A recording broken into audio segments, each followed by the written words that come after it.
y es un lujo tener un espacio de conversación. Bueno, coincidiréis conmigo, imagino, de que en las últimas décadas la visibilidad de las agresiones sexuales y la violencia de género ha aumentado de manera significativa. Este incremento, aunque ha sido desigual en los diferentes puntos del planeta, ha sido especialmente notorio para aquellos casos en que las mujeres son en los que las víctimas son mujeres, en concreto mujeres adultas, cisgénero, blancas y privilegiadas. Por el contrario, y pese a que los indicios estadísticos apuntan a que en España entre el 10 y el 20% de los menores sufre algún tipo de agresión sexual, la visibilidad de las agresiones sexuales en la infancia sigue siendo escasa, especialmente cuando los agresores forman parte del entorno familiar. Hoy quiero pensar sobre esta disparidad en la presencia pública del daño sexual en función del grupo que lo padece, las razones que pueden explicar esta disparidad o esta divergencia son de índole muy diversa. Propongo, en primer lugar, discernir algunas razones de carácter epistémico que refuerzan ese gesto de apartar la vista. En segundo lugar, analizar si estos elementos epistémicos que enmascaran la presencia del daño sexual en la infancia constituyen algún tipo de injusticia epistémica. Y de la respuesta afirmativa a esta segunda cuestión surgirá la tesis de que es necesaria una epistemología de la infancia que ponga de relieve aspectos fundamentales del daño sexual que ciertos modos de percepción adultos enmascaran. Estos puntos constituirán sobre todo la segunda parte de la presentación, en concreto los apartados 3, 4 y 5. En la primera parte, apartados 1 y 2, la dedicaré a elucidar algunos recursos epistémicos que han tenido un papel relevante en la visibilización del daño sexual en mujeres adultas.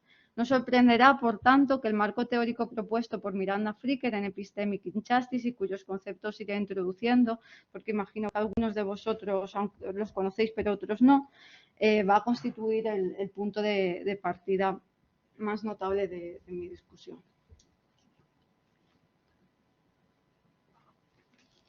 Bien, como venía diciendo, en las últimas décadas se ha producido un aumento notable a nivel mundial de la visibilidad de las agresiones sexuales y la violencia de género. Si bien este incremento no se ha dado de manera uniforme a lo largo y ancho del planeta, hoy en día es habitual que cuestiones relativas a la violencia machista ocupen titulares de prensa, espacios televisivos, publicaciones en redes sociales o charlas de sobremesa.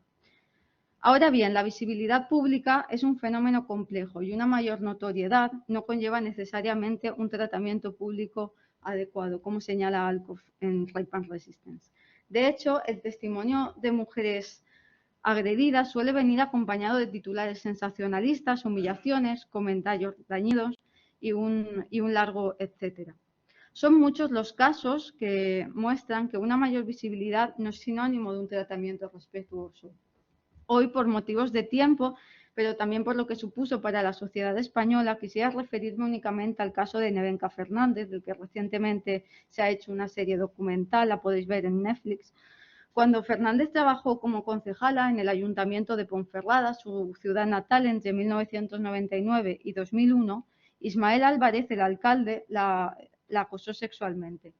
Fernández describe aquel periodo como un infierno. Fueron meses para ella de desconcierto y agotamiento físico y mental en los que no acababa de comprender o dar sentido a lo que le ocurría. Y es que, aunque el concepto de acoso sexual existía desde 1975, Fernández lo desconocía, al igual que la inmensa mayoría de la sociedad española. Podríamos decir entonces que en España existía una laguna hermenéutica, es decir, había un vacío en las nociones de las que disponíamos que impedía a Fernández tener un concepto con el que dar sentido a lo que estaba sucediendo.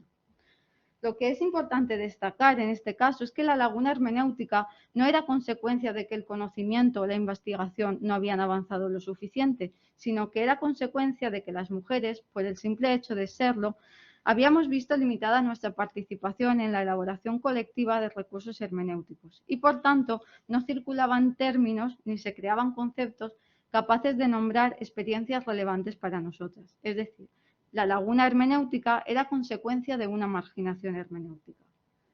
Por tanto, Nevenka Fernández estaba sometida a lo que años más tarde Fricker conceptualizó con el término de injusticia hermenéutica. En general, una injusticia epistémica ocurre cuando una persona es dañada como sujeto de conocimiento. La injusticia epistémica puede ser de dos tipos, testimonial o hermenéutica. La injusticia testimonial ocurre cuando alguien da a las palabras de otro un grado de credibilidad disminuido a causa de un prejuicio. Por ejemplo, cuando alguien no es creído por ser negro. En cambio, en la injusticia hermenéutica, alguien resulta dañada por no disponer del término que le permitiría dar sentido y comunicar una situación que es relevante para su vida. Ahora bien, para que tenga lugar la injusticia, es fundamental que el concepto no exista a causa de distintos prejuicios presentes en la sociedad, prejuicios que han impedido de un modo más o menos indirecto que, en este caso, Fernández y otras mujeres participen en la formación de recursos interpretativos relacionados con ese asunto o asuntos de índole similar. Por tanto, la injusticia hermenéutica es un tipo de injusticia epistémica que tiene lugar, y cito textualmente, cuando una persona tiene un área significativa de su experiencia social oscurecida a la comprensión colectiva debido a la marginación hermenéutica. Al no disponer del concepto de acoso sexual, Fernández vivió durante meses esa situación en completo silencio y soledad. Dar con el concepto, dejar de estar sometida a la injusticia hermenéutica, le permitió dar sentido a lo que estaba viviendo y encauzar sus acciones. Con el concepto de acoso sexual en la mano, pudo dimitir, dar una rueda de prensa e interponer una querella criminal contra Ismael Álvarez.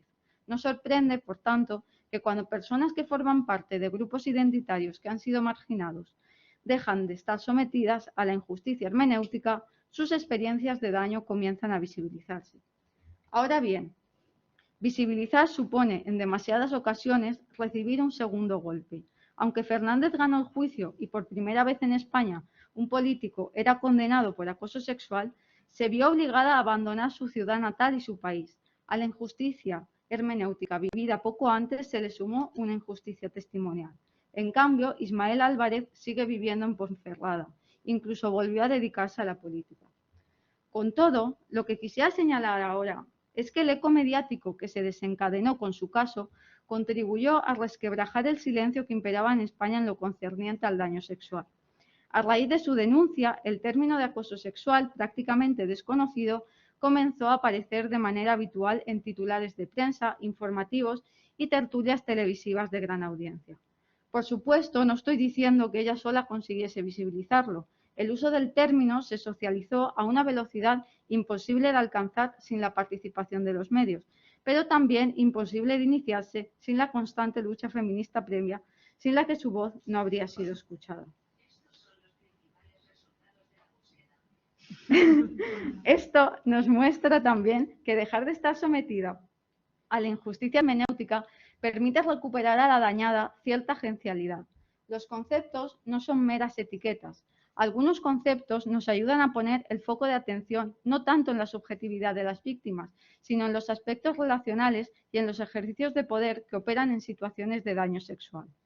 Como señala Cristina Rivera Garza, autora del Invencible Verano de Liliana, respecto de México y América Latina, la construcción de un lenguaje que señale la dimensión estructural del daño sexual es fundamental para poder visibilizarlo y ganar agencialidad.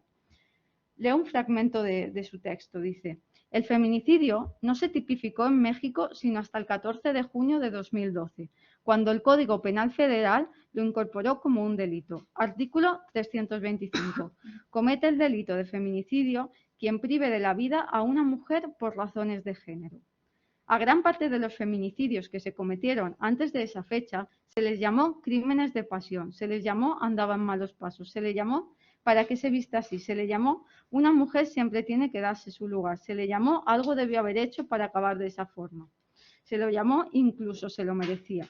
La falta de lenguaje es apabullante, la falta de lenguaje nos maniata, nos sofoca, nos estrangula, nos dispara, nos desuella, nos condena.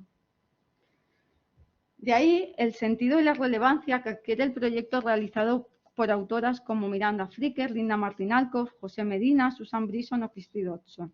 Una epistemología del daño sexual que ponga el acento en los modos de escucha social y en los recursos epistémicos de los que disponemos para dar espacio y relevancia a la voz de las agredidas, para comprender y acompañar a quienes han sufrido un daño sexual y para reflexionar sobre nuestros prejuicios, percepciones y nuestras habilidades sensitivas.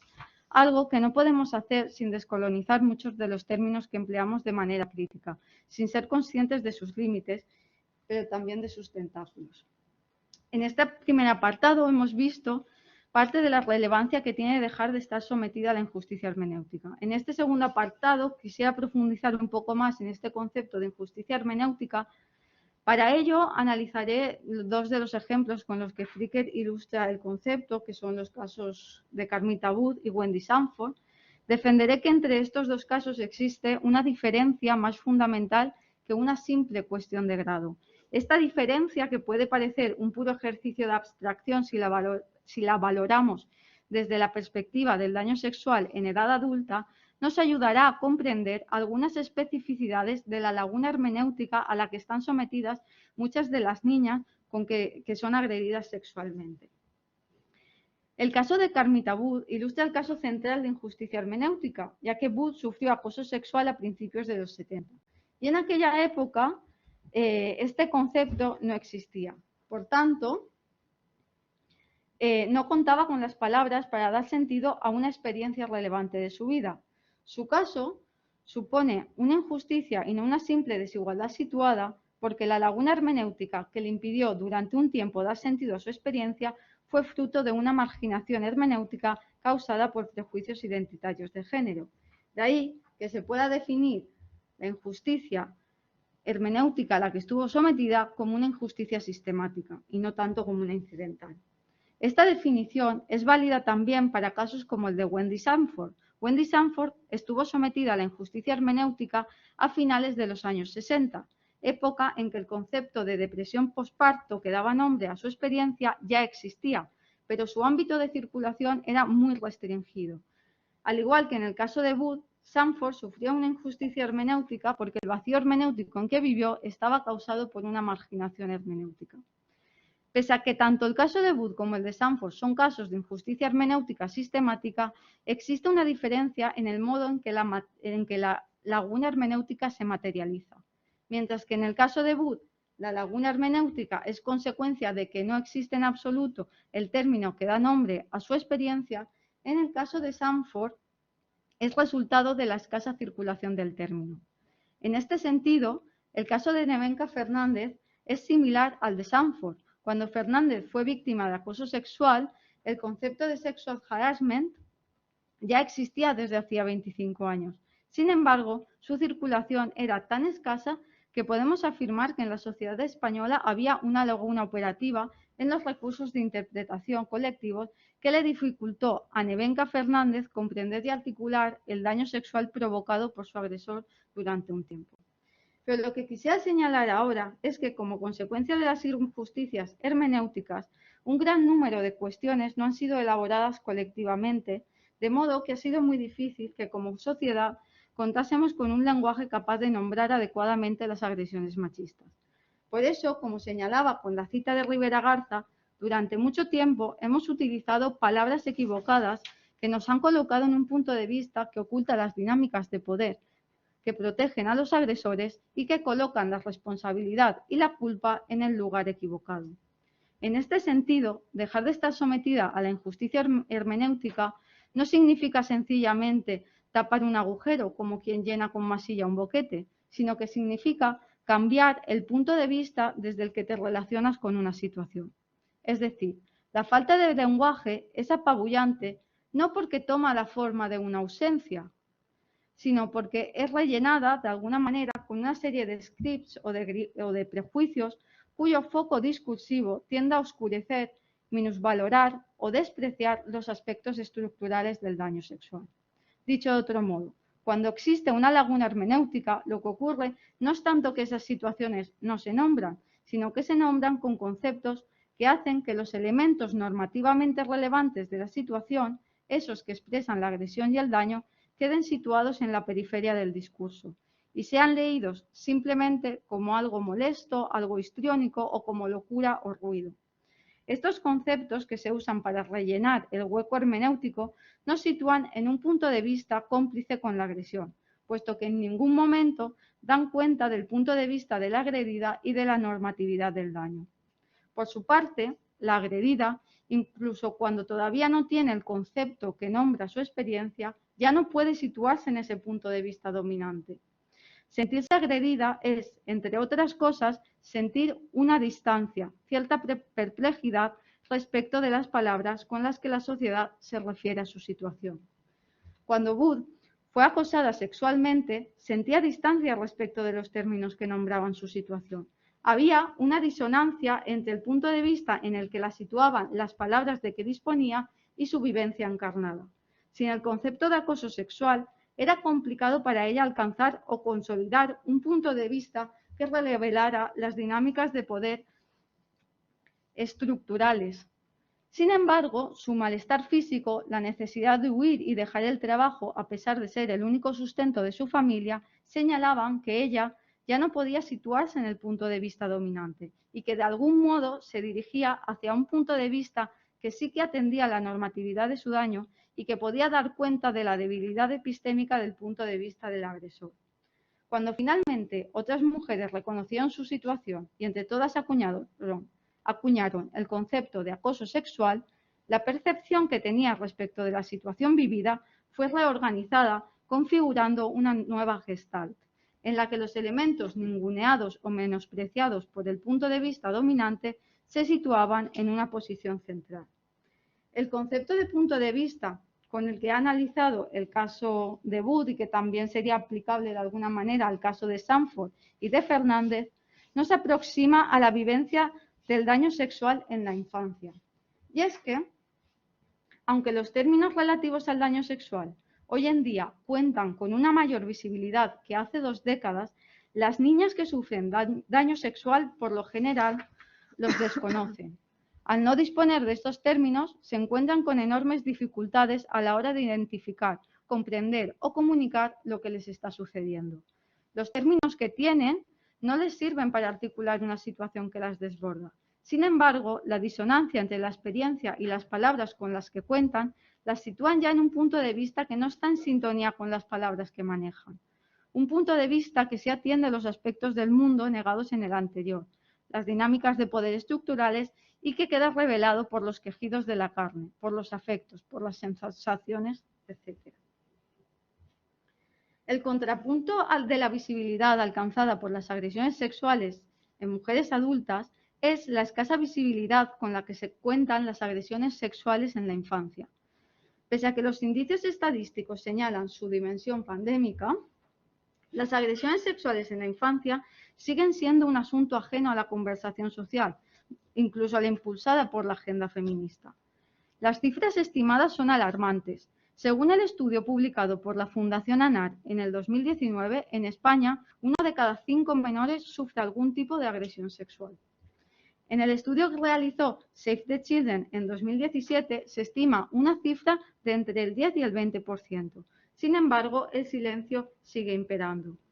No es que estemos en el mismo punto que hace 20 años. También aquí las voces de las víctimas y de sus aliadas han ido sumando esfuerzos para ganar terreno al silencio.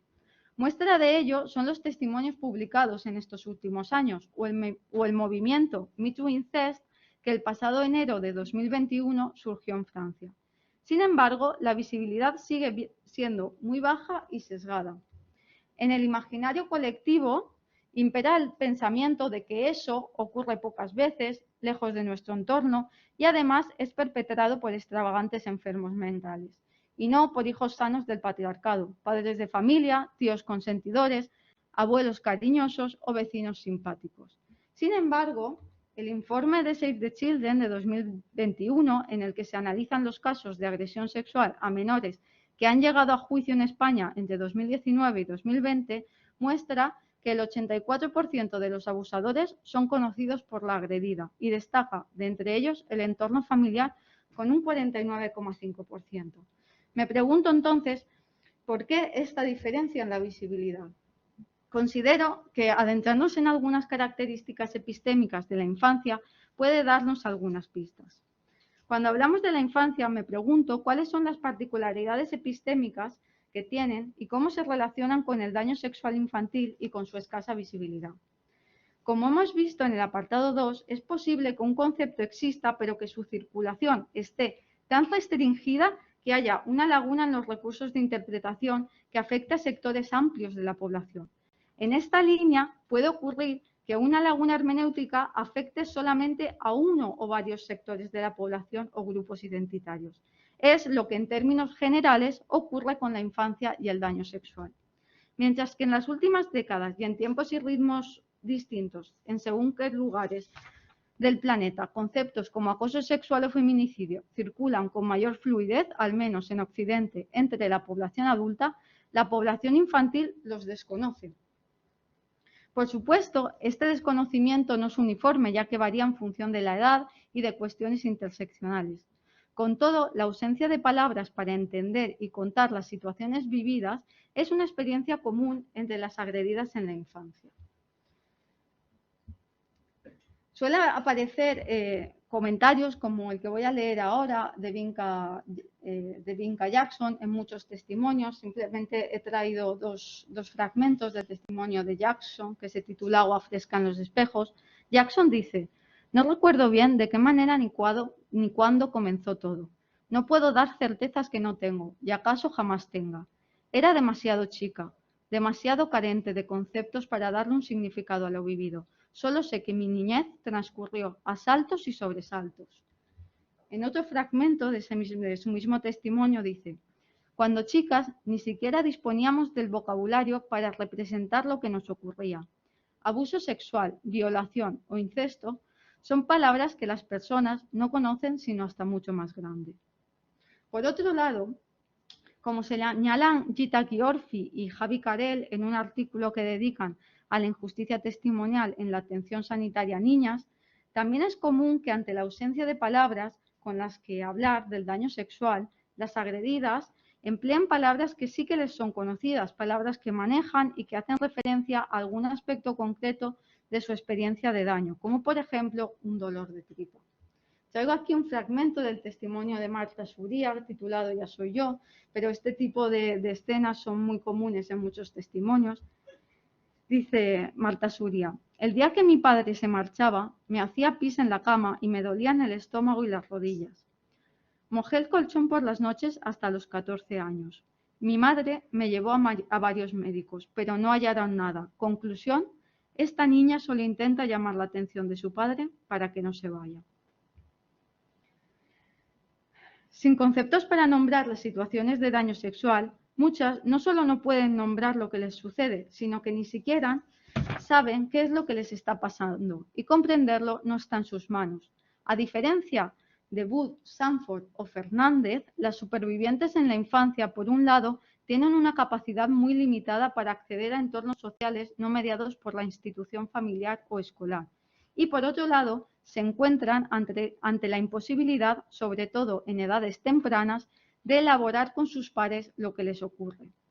De esto se deduce que estas lagunas hermenéuticas pueden generar en las niñas un daño epistémico, porque para ellas sería relevante contar con esos conceptos de alguna manera. Por supuesto, este fenómeno no se relaciona exclusivamente con el daño sexual, pero no por eso deja de ser relevante para la cuestión que hoy nos ocupa. Quisiera aclarar que al señalar la falta de lenguaje en la infancia para nombrar el daño sexual, no pretendo afirmar en ningún momento que debemos enseñar a las niñas conceptos como acoso sexual o violación.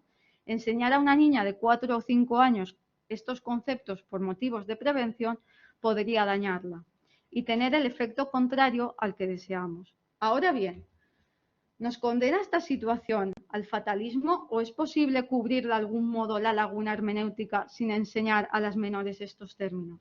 ¿Existe alguna alternativa al dilema a que una niña de 4 años no tenga palabras o ve darle unas palabras que la dañarían? ¿El hecho de que colectivamente no ofrezcamos una salida a ese dilema convierte a la laguna hermenéutica en una injusticia?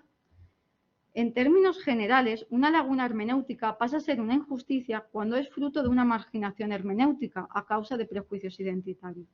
Por tanto, surgen nuevas cuestiones. ¿Es la infancia un grupo identitario o la tratamos como tal? ¿Qué evidencias hay a favor de pensar a la infancia como un grupo identitario? ¿Qué consecuencias prácticas tiene esto? Tratar a la infancia como un grupo identitario nos ciega o nos sitúa en una posición de mayor lucidez. En el capítulo 1 de Epistemic Injustice, Miranda Fricker define el prejuicio identitario como aquel que persigue al sujeto a través de las diferentes dimensiones que conforman su actividad social. Así, por ejemplo, mientras que puede ser objeto de prejuicios identitarios por ser negro, no puede ser objeto de un prejuicio identitario por haber usado una determinada metodología en un trabajo de investigación concreto. La razón que da Fricker es que ser negro te afecta en las diferentes dimensiones de tu vida, mientras que usar una metodología concreta se circunscribe al ámbito profesional. En consecuencia, podemos definir la identidad como aquello que persigue al sujeto a través de las diferentes dimensiones de su actividad social. ¿Es entonces la infancia un grupo identitario? Desde luego, ser niño es algo que te persigue a través de diferentes dimensiones que conforman tu actividad social. Por otra parte, en un artículo de 1996, David Kennedy identifica varios constructos sociales sobre la infancia que han tenido una fuerte presencia no solo en la cultura popular, sino también en el pensamiento filosófico. El niño como sujeto marginado, como propiedad, como un otro ontológico, como epistémicamente incompleto, el niño como un extranjero. En el pensamiento clásico aparecen ya, de hecho, varios de estos estereotipos. Por ejemplo, en los textos de Platón y Aristóteles, los niños no eran percibidos como enteramente humanos. Este estereotipo ha permanecido en el imaginario social durante siglos. Erasmo afirmó que ser un buen padre es tener el control absoluto sobre el ser entero de tu hijo e instruirlo para que abandone la cercanía con la animalidad y se aproxime a la divinidad reflexiva. Incluso los románticos, que tenían un pensamiento opuesto al que acabo de hablar, situaban a la infancia en los márgenes de la cultura. La lista de estereotipos no es exhaustiva, pero es suficiente para mostrar que la infancia ha sido y es tratada también como grupo identitario y, por tanto, para hacer patente la necesidad de reflexionar sobre las cegueras que pueden ser el correlato de ciertos estereotipos sobre la infancia. Por supuesto, como cualquier otro grupo identitario, la infancia no constituye una identidad uniforme y, en consecuencia, los estereotipos se manifiestan en manera y grados diferentes en intersección con otras identidades. Pero lo que ahora quisiera destacar es que muchos de los estereotipos señalados siguen vivos hoy en día, aunque de maneras muy distintas y en ocasiones sutiles. Por ejemplo, como señalaba Kennedy en ese mismo artículo, y es muy fácil comprobar dando un paseo, se ha dado una paulatina desaparición de la infancia de los espacios públicos, a excepción de aquellos espacios diseñados específicamente para su disfrute. Incluso hay personas que piden que se les prohíba la entrada a niños a determinados locales y restaurantes. También sigue muy presente el prejuicio según el cual la infancia es una época de carencia epistémica. Míralos, qué felices, no se enteran de nada, esto lo hago por tu bien, el día de mañana me lo agradecerás, etcétera, etcétera. Considero, por tanto, que tenemos razones suficientes para cuestionarnos si las creencias que sostenemos sobre la infancia responden a la evidencia o si, por el contrario, constituyen prejuicios. Esta pregunta es clave para la prevención del daño sexual en la infancia y por eso considero necesaria la elaboración de una epistemología de la infancia. En Violación y Resistencia, Linda Martín Alcoff señala la necesidad de una comprensión mucho más compleja del daño sexual y defiende que necesitamos una nueva epistemología de la violación. A mi juicio, necesitamos también una epistemología de la infancia que, junto a esa nueva epistemología de la violación, nos ayuda a comprender el modo en que el conocimiento o ignorancia del daño sexual en la infancia ha sido formado y puede mejorar, pero que también nos ayuda a comprender los diferentes modos en que en las distintas etapas de la infancia una víctima puede formarse una comprensión del daño sexual padecido o cómo puede mejorarlo. Así como qué recursos epistémicos tiene o qué recursos epistémicos podemos darle para hablar sobre situaciones de daño sexual y para prevenirlas. La línea argumentativa que he construido hasta aquí ha estado dirigida a mostrar la urgencia de una epistemología de la infancia, pero temo que las conclusiones extraídas hasta el momento sean demasiado abstractas. Por eso, para acabar, quisiera comentar una escena que es muy común y que me ayudará a mostrar un poco en qué pueda consistir esta epistemología. No es una escena de daño sexual, pero sí es una escena que muestra la ubicuidad de las injusticias epistémicas en la infancia y que nos ayudará a comprender las situaciones de daño sexual. Imaginemos a una niña de 4 años que ha pasado la tarde en casa de los abuelos. Su padre va a recogerla. Cuando se van a ir, la niña se dirige muy alegre a su abuelo, lo abraza y le da un beso de despedida. Imaginemos que la niña ya se está separando del abuelo y en ese momento su abuela alarga la mano para cogerla del hombro y decirle con ese gesto que se acerque a darle también un beso a ella. En ese momento el rostro de la niña cambia su expresión y su cuerpo se pone tenso. No quiere besar a la abuela, pero deja que la abuela la bese. Su padre le insiste en que bese a la abuela y ella le dice, no quiero, es tonta. Ante esas palabras, su padre, si es muy autoritario, le dice, besa inmediatamente a tu abuela. Es tu abuela y no es tonta. Si es un padre más modernete, le dice, si tratas así a tu abuela se va a poner muy triste, ¿no te da pena? La niña se acerca y besa a la abuela con un gesto de asco. Mi hipótesis es que en esta escena se están dando los dos tipos de injusticia epistémica.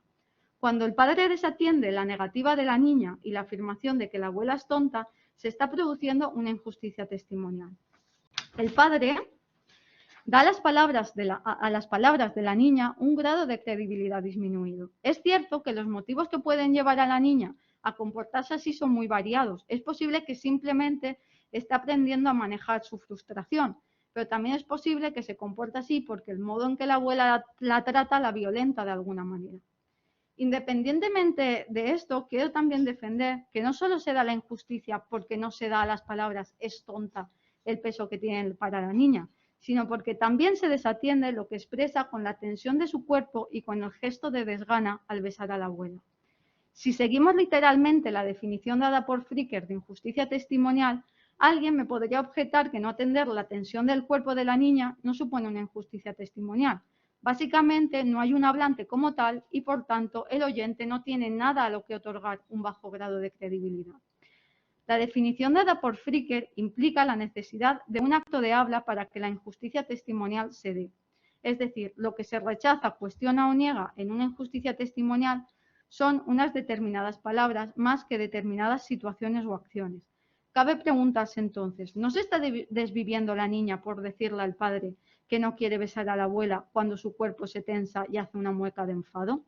Considero que el ejemplo explora la posibilidad de ampliar el término de injusticia testimonial a otros escenarios o situaciones en que las palabras juegan un papel aparentemente secundario, irrelevante o incluso en el que no hay palabras, pero en las que aún así podríamos decir que se está dando una injusticia testimonial.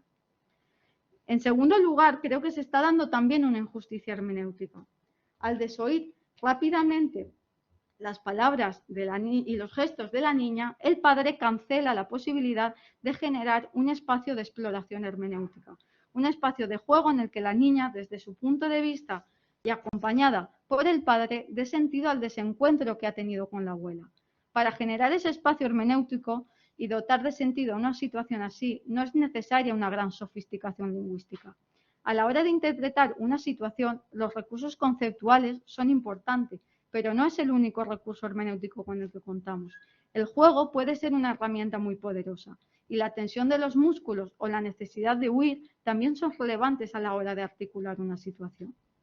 Para generar ese espacio de exploración hermenéutica, el adulto debe abandonar su punto de vista y situarse en el punto de vista en el que está la niña en ese momento. Desde el punto de vista del adulto, el enfado de la niña no tiene importancia, son cosas de críos, y las palabras es tonta tienen unas resonancias muy alejadas de las que pueda tener para la niña. Desde el punto de vista de la niña, el enfado tiene muchísima importancia. De hecho, desde el punto de vista de la niña, las palabras es tonta le pueden servir para dar cuenta de cosas muy distintas, no tienen la precisión que tienen para nosotros. El punto de vista de la niña, además, a diferencia del adulto, puede dar cuenta de ambas posiciones, no ningunea el punto de vista del adulto, sino que le dice, mírame, el punto de vista del adulto, en cambio, ningunea el peso afectivo y epistémico de la tensión, de los gestos y las palabras de la niña. Quisiera aclarar que no estoy proponiendo que prestemos una atención patológica a cada detalle, ni que la base de nuestra relación con las niñas sea la sospecha respecto de su entorno, sino que debemos favorecer espacios hermenéuticos que presten atención a lo que expresan las niñas, no solo a través de las palabras, sino también a través del modo en cómo se relacionan consigo mismas, con los demás y con el juego. A lo largo de la presentación hemos visto que dar con un concepto ayuda a quienes estaban sometidas a la injusticia hermenéutica a articular mejor su experiencia de daño. Con todo, debemos tener en cuenta que dar con un concepto y dejar de estar sometida a la injusticia hermenéutica no siempre significa articular mejor el punto de vista de la dañada. Vinca Jackson, de quien antes hemos leído ya algunas citas, señala esta incapacidad de las palabras para dar cuenta del punto de vista en el que ella estaba cuando era niña. Aunque palabras como violación o abuso fueron importantes para dejar de estar sometida a la injusticia hermenéutica, no le permiten dar cuenta de lo vivido. Necesita aproximarse a su experiencia desde la ausencia de conceptos. La frase que utiliza para traer al presente su experiencia es esta: por aquí pasó Atila, el uno. Esta frase muestra una de las primeras sensaciones que se le presentan al evocar su infancia, marcada por las continuas agresiones de su padre. Que Vinca Jackson rememore con esta frase su infancia no responde a un gesto erudito ni victimista. Como ella misma dice, la frase trata de evocar una sensación de invasión, de asalto, una oleada de desposesión para la que carecía de palabras y de conceptos. Utilizar, por tanto, el concepto de agresión sexual o violación para evocar las sensaciones vinculadas con su infancia no resultaría eficaz ni ajustado, pues el aspecto fundamental que trata de traer al presente es precisamente esa imposibilidad de nombrar lo vivido. Recapitulo rápidamente y en el apartado 1 hemos visto que existe una relación bidireccional entre dejar de estar sometida a la injusticia hermenéutica y la visibilidad. En el 2 hemos visto que los conceptos no son meras etiquetas. En la sección 3 he señalado que visibilizar las agresiones sexuales en la infancia es una tarea por hacer. En el apartado 5 hemos visto que la infancia es tratada como un grupo identitario y por tanto las niñas son objeto de injusticias epistémicas. Como consecuencia, a veces les damos un grado de credibilidad disminuidos a sus palabras y expresiones, pero también cancelamos la creación de espacios de exploración hermenéutica. Esto nos ha llevado a señalar la urgencia de una epistemología de la infancia. Por último, hemos visto que las injusticias epistémicas en la infancia están más presentes de lo que a primera vista pudiera parecer. Y a través del testimonio de Vinca Jackson he señalado dos cosas. Primero, que es posible generar espacios de exploración hermenéutica a pesar de no tener las palabras adecuadas si somos capaces de ver el punto de vista en el que se sitúan las niñas. Y segundo, que no siempre el concepto adecuado sirve para que nos situemos en el punto de vista de la agredida, de modo que la condición infantil y su relación precaria con el lenguaje no puede ser una excusa para generar una epistemología de la infancia. Muchas gracias.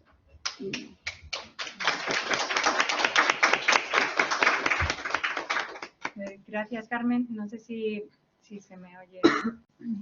Vamos a abrir paso a las palabras y tengo que pasaros el micro. Tenemos como entre 10 y 15 minutos para discutir más o menos antes de empezar a hablar aquí. Cristina, primero lo ponemos.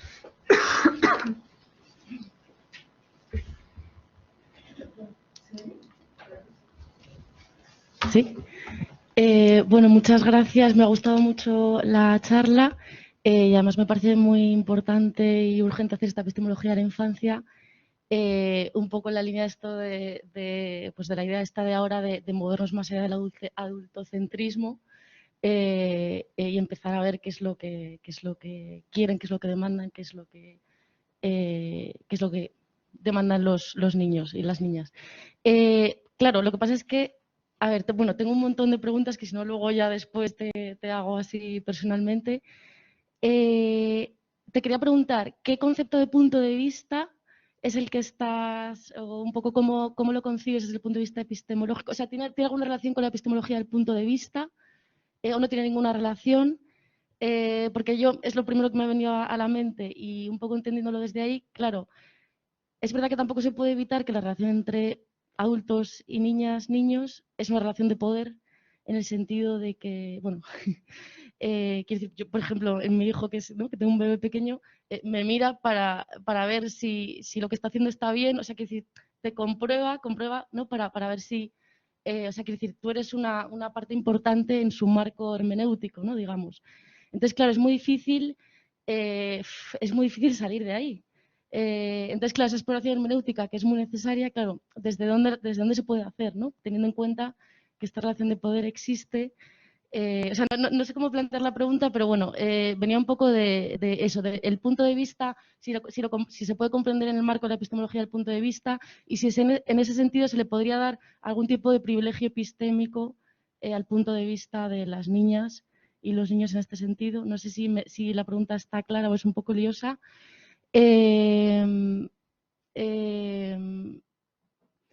Bueno, y luego preguntarte si podías decir un poco más sobre qué entiendes por grupo identitario, o sea, cómo lo podrías definir, que sé que has dicho cosas, pero si podrías, porque, o sea, no sé, creo que podría ser problemático también definir como grupo identitario, pero bueno, y si entiendes, bueno, ya es que lo último, si entiendes que las mujeres son un grupo identitario, que no sé si, bueno, ya está, tengo más, pero luego si no... Gracias, Cristina, por las preguntas. La pregunta del punto de vista, no sé si la acabo de entender, pero bueno, te comento que es verdad que aquí creo que están apareciendo, que tengo que trabajar más en este sentido, porque creo que están apareciendo dos concepciones del punto de vista. Una es la primera, que es cuando hablaba de cómo Carmita Bud y Fricker, no, y Nevenka Fernández, etcétera, ¿no? De alguna manera ya no se pueden situar en ese punto de vista dominante.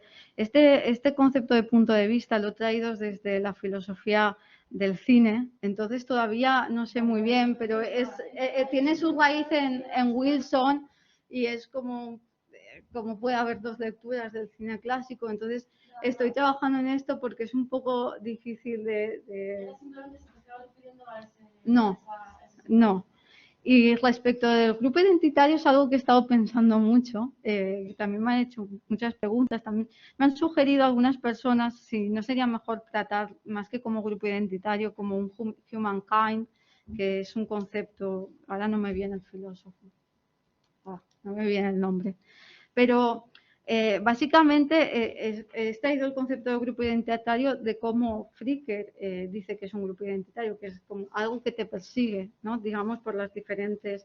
Tú ser mujer te afecta, hay prejuicios que por ser mujer simplemente ya te afectan, tanto familiarmente como en el trabajo, como etcétera. En este mismo sentido pienso en los niños. Creo que hay ciertas imágenes que tenemos de los niños o ciertos estereotipos que están muy presentes en refranes populares, en la manera que tenemos de tratarlos, o por ejemplo cuando dos niñas se pelean y les dices, ay, daros un besito, ¿no? Como eso de que su enfado no tiene tan...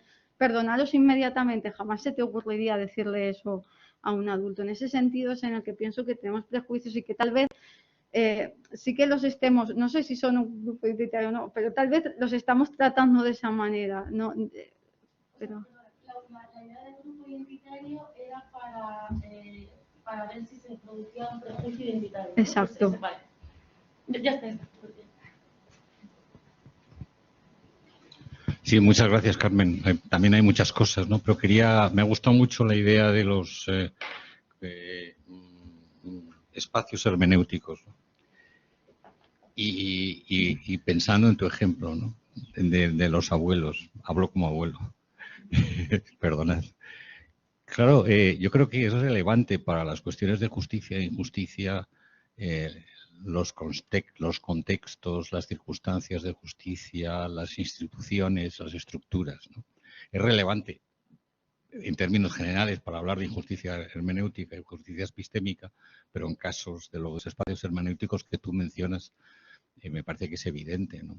Cuando tú estabas poniendo el ejemplo, yo me estaba imaginando con mis nietos, ¿no? Y claro, en un contexto así, donde se da una estructura familiar de la que hay que sospechar, como has mencionado, uno tiende a pensar, hombre, quizá lo que le pasa a la niña es que se ha peleado con la abuela por lo que sea, ¿no? Hay otros casos que son mucho más transparentes. Estoy pensando en el bullying escolar, ¿no?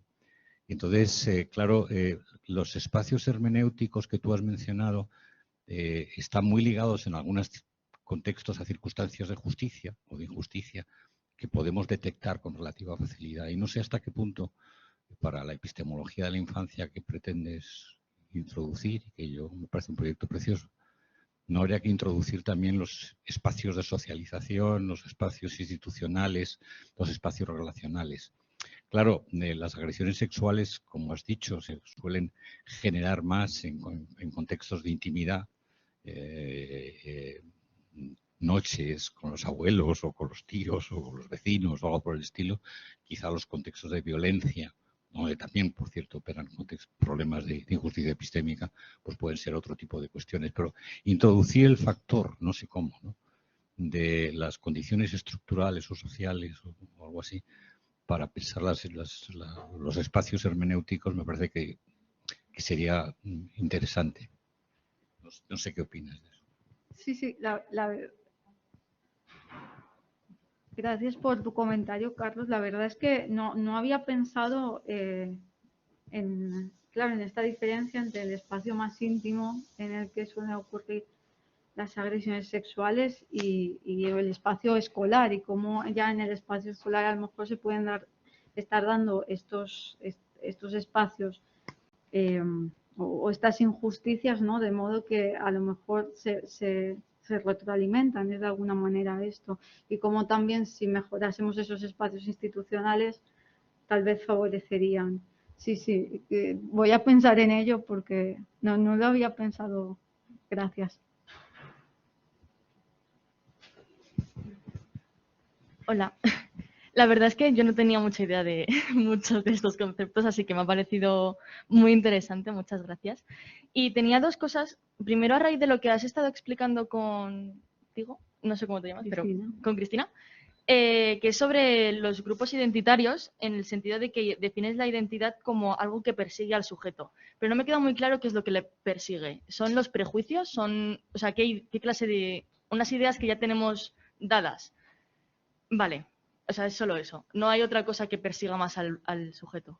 Vale. Y otra cosa, que es cuando hablas de este espacio hermenéutico, de esta necesidad de un espacio hermenéutico para que los adultos puedan comprender a los niños, siento que cuando hablamos de esta acción de comprender, le estamos dando mucha importancia a cómo es el adulto en sí mismo. Porque hay muchos adultos que al fin y al cabo no quieren comprender o no son capaces de comprender, y que hay un gran riesgo de que esta supuesta comprensión a un niño o a las acciones de un niño pueda verse trastocada a cómo el adulto en sí mismo pues, ha podido pensar o ha llegado a conclusiones que pueden no ser ciertas y que pueden no solo no ayudar, sino que empeorar la situación.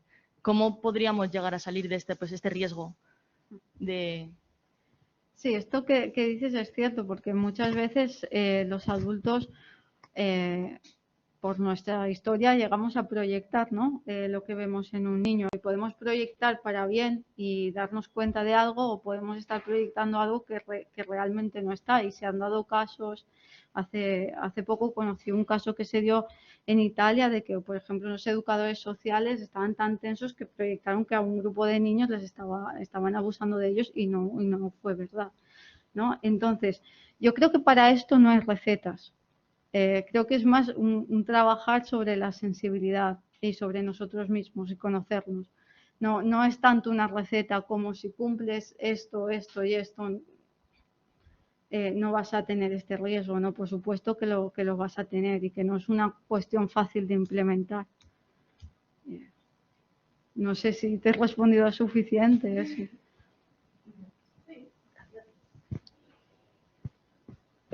Hola, no sé si se oye.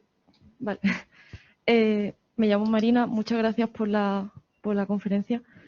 Me ha gustado lo que has comentado de la imposibilidad de nombrar lo vivido, ¿no?, en el trauma. Bueno, yo soy miembro de la Asociación Infancia Robada, de víctimas de abusos sexuales en la Iglesia, y da la casualidad de que estoy hoy aquí. Bueno, bueno, me ha llamado la atención que no has hablado de la necesidad de hacer una hermenéutica o, bueno, redefinición del tema del agresor, ¿no? O sea, ¿en qué sentido el agresor o los agresores, bueno, son enfermos, son personas monstruosas, o simplemente es que es algo transversal en la sociedad, ¿no? Y como han mencionado los compañeros, en cualquier entorno de socialización se da una posibilidad de un abuso, ¿no? Ya sea en la escuela, en un grupo religioso, en el deporte, entonces, bueno, en la familia, por supuesto. Y bueno, eso lo vemos en la asociación, ¿no? O sea, también las diferencias de clase social, ¿no? Es decir, qué consecuencias hay para una persona que ha sido abusada y que pertenece a una clase social y que no tiene realmente ese apoyo, ¿no? De su familia y que acaba en movidas de drogas, etcétera, etcétera, ¿no? O sea, también habría que hacer ahí Es una cuestión muy complicada, pero, pero la verdad es que está bien que se rompa el silencio, ¿no? Y sobre todo en un país como España, con una tradición de silencio y de, ¿no? de la ideología franquista y todo lo que ello implica, que poco a poco se vaya levantando todo lo que hay porque hay mucha tela que cortar. Muchas gracias. Muchas gracias a ti, Marina. La verdad es que no había pensado esta redefinición del agresor, sí que en términos de hacer una nueva hermenéutica del agresor me ayuda, me ilumina mucho ese punto de vista porque es exacto, sí, porque siempre he pensado que es muy importante quitar esta imagen de que son monstruos, porque creo que precisamente esta imagen pone en el foco, es lo que hablaba antes con el punto de vista, ¿no? Si tú te sitúas en un punto de vista en el que para ti el agresor es un monstruo, los aspectos más cotidianos se te van a escapar, te quedas con que es una persona, entonces no te permite ver, es como que te nubla la mirada. Y sí, lo que dices de las clases sociales, completamente de acuerdo, porque generalmente creo que con el tiempo va a menos, pero las clases sociales va muy ligada al nivel de estudios y aunque no siempre va de acuerdo, sí que hay mayor información, ¿no? Cuando vives en una clase social más alta, pues tienes más contactos. Sí, totalmente de acuerdo. Pues muchas gracias, lo vamos a dejar aquí. Tenemos como 5 o 10 minutos.